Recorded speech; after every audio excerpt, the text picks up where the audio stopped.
자, 오늘도 역시 모두가 아는, 이 세상 모두가 아는 네슬레에 대해서 한번 알아볼게요. 로고가 이렇게 생겼죠. 이 네슬레라는 뜻이 그 작은 새들의 둥지라는 뜻이래요. 이게 그 사람 이름인데, 가문의 성씨인데, 이런 뜻이래요. 그 스위스에 있는 회사고요. 창업도 스위스에서 한 거예요. 본사는 이렇게 생겼습니다. 멋지죠? 호숫가에. 요 알프스를 뒤로 하고, 호수를 앞으로 하고, 그림 같은 도시네요. 그 네슬레는 뭐 모르시는 분이 없죠. 네스프레소, 네스카페, kit캣, 스마티스는 우리나라는 좀 모르죠. 초콜릿맛 네스퀵, 그 다음에 냉동식품 스토퍼스, 그 다음에 생수 비텔, 그 다음에 뭐 각종 소스 매기, 여기 라면도 많이 만들죠 지금은.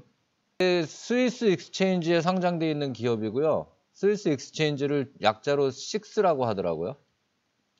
매출은 요게 스위스 프랑이, 스위스는 EU 가입 국가가 아니에요. 그리고 통화도 자국 통화를 써요. 이 유로를 쓰지 않습니다.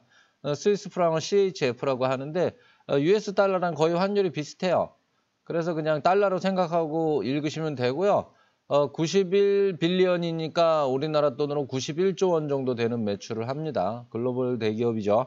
영업이익은 13조 원 정도를 내고요. 순이익은 10조 원, 총자산은 137조 원 정도 되고요. 종업원 수는 뭐 재래 업종이다 보니까 종업원 수가 많죠. 34만 명이 근무하고 있습니다. 공장이 189개국에 447개소 공장을 갖고 있어요. 특이한 거는 이 회사가 로레알의 2대 주주입니다. 그 화장품 메이커로서 넘버원이죠.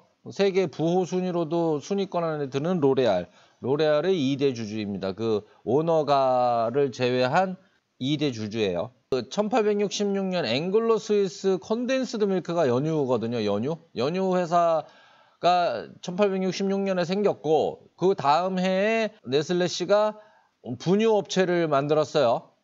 이 두 회사가 1905년에 합병을 해서 지금의 네슬레입니다. 그러니까 이 이름의 뿌리는 요 네슬레가 갖고 있는 건데 거의 동등하게 합병을 한 거예요. 이 앙리 네슬레 씨입니다. 요 네슬레가 생긴 거는 67년, 지금의 네슬레가 생긴 거는 1905년. 문제 스토리를 보면은 이 앙리 네슬레 씨는 1814년생이시고요. 독일에서 태어났어요. 14형제 중 11번째래요. 저희 할머니가 1920년 생이신데 15을 낳으셔가지고 그 중에 5만 생존하셨으니까 뭐 옛날 여자분들은 그냥 가임기간 내내 임신 상태와 출산을 반복하는 거죠. 그 청년 시절에 약국의 그 도제로 4년을 일을 했고요. 스위스로 이민을 갑니다. 정확한 기록이 남아있을 리는 없죠. 이분이 그냥 이야기 형식으로 자기 젊은 시절 이야기를 들려주는 거를 누군가 듣고선 기록으로 남겨는 정도죠. 옛날이니까 그렇게 기록이 충실하게 남아있지는 않죠. 교차 확인할 길도 없고. 하여튼 그랬대요. 뭐 견과류, 그 너트 오일이라는 견과류, 그 다음에 술, 식초, 탄산수, 가스 등 비료 등등 어떤 잡다한 제조 산업에 손을 댔었어요. 근데 뭐 이렇게 뚜렷하지는 않았다고 얘기할 수는 없죠. 이것이 결국은 성공한 비즈니스인 어떤 분유 제조로 이어진 거니까요. 1867년경에 이제 분유를 제조하는 회사를 세웠어요. 아이가 없었대요, 이 네슬레 씨가. 근데 이제 애기들을 좀 유심히 본 거죠. 유아 사망률이 굉장히 높았고, 당시만 해도. 그 다음에 대도시에는 뭔가 밀크가 공급이 부족했었고, 그 다음에 당시에도 부자들은 어떤 모유 수유하는 거를 약간 촌스럽다고 여기는 어떤 그런 현상이 약간 좀 확산되고 있었나 봐요. 그래서 분유를 제조하면, 분유가 지금의 그 파우더 밀크를 얘기하는 건 아니고, 그 이유식 같은 분유. 곡물가루도 갈아 넣고 했던 그런 분유예요. 그래서 이거를 제조했는데 성공을 합니다. 분유를 제조하는 기술을 가지고 밀크 초콜릿을 개발을 하게 됩니다. 이 밀크 초콜릿은 본인이 개발한 게 아니라 다니엘 피터라는 분이 밀크 초콜릿을 시도를 하는데 기술적으로 자꾸 이렇게 제조에 실패가 계속되다가 이 네슬레 씨의 분유 제조 기술을 얻어서 밀크 초콜릿 개발에 성공하게 된다고 해요. 한 7년 동안 개발에 몰두했는데 이게 또 네슬레의 한 축이 됩니다.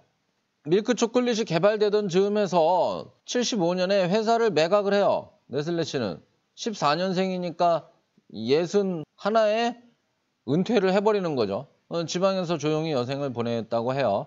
자, 이제 시차순으로 보면은 1866년에 연유 제조업을 하던 앵글로 스위스 컨덴스드 밀크 컴퍼니가 있었고요. 설립이 되었고요.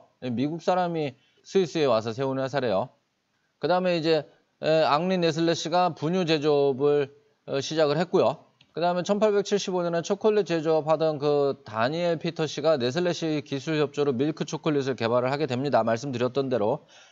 그리고 이 시기에 네슬레 씨는 회사 지분을 매각 후에 은퇴를 해요. 그런데도 회사 이름은 계속 네슬레라고 쓰고 있죠.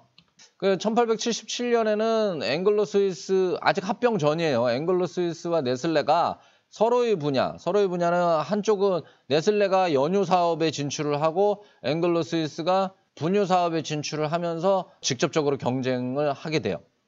그리고 79년에 네슬레가 그 다니엘 피터의 초콜릿 사업을 아예 매입을 합니다. 1905년에 그 앙숙 관계이던 앵글로 스위스와 네슬레가 합병을 해요. 그래서 회사 이름을 네슬레 앤 앵글로 스위스 컨덴스드 밀크 컴퍼니가 되는데 후에는 앵글로 스위스 컨덴스드 밀크가 빠지죠. 네슬레가 돼버리죠, 그냥. 왜 네슬레는 이 이름이 계속 남아있을까요? 네슬레 씨의 지분이 있는 것도 아니고 뭔가 이름이 멋져서 그런 것 같아요. 이 뭔가 딱딱하잖아요. 앵글로 스위스 컨덴스드 어쩌고 저쩌고는. 뭔가 이름이 딱딱하고 부르기 어렵잖아요. 네슬레 이름이 쉽고 뭔가 어감이 좋잖아요. 그래서 살아남은 것 같아요. 1차 대전쯤 해가지고서는 이 당시에는 네슬레가 미국, 영국, 독일, 스페인에 공장을 갖고 있었는데요. 이 각국 정부와 유제품 납품 계약을 맺습니다. 어떤 그 시기에 네슬레 광고 하나 보면은 뭐 처음 나오는 작은 이빨을 지켜봐라 정도가 될까요? 1919년에 미국의 연유 공장 2곳을 매입을 합니다. 25만 달러에 매입을 했는데 이게 좀 생산 실적과 미국 내의 어떤 그 판매 확대에 큰 도움이 되었나 봐요. 그 다음에 그 신제품 그 네스카페 브라질 정부의 그 요청을 받고 가루커피를 개발을 했는데 네스카페라는 이름을 붙여서 가루커피를 개발을 했는데 브라질 정부로서는 이제 커피 생산량이 많을 적에 조금 재고가 많이 남는 게 걱정이 되었나 봐요. 그래서 네슬레한테 조금 도움을 요청을 했는데 그래서 네슬레의 커피, 네스카페죠. 네스카페를 개발을 했는데 뭐 신제품 나오면 마케팅이 조금 걱정이잖아요, 늘 어디나.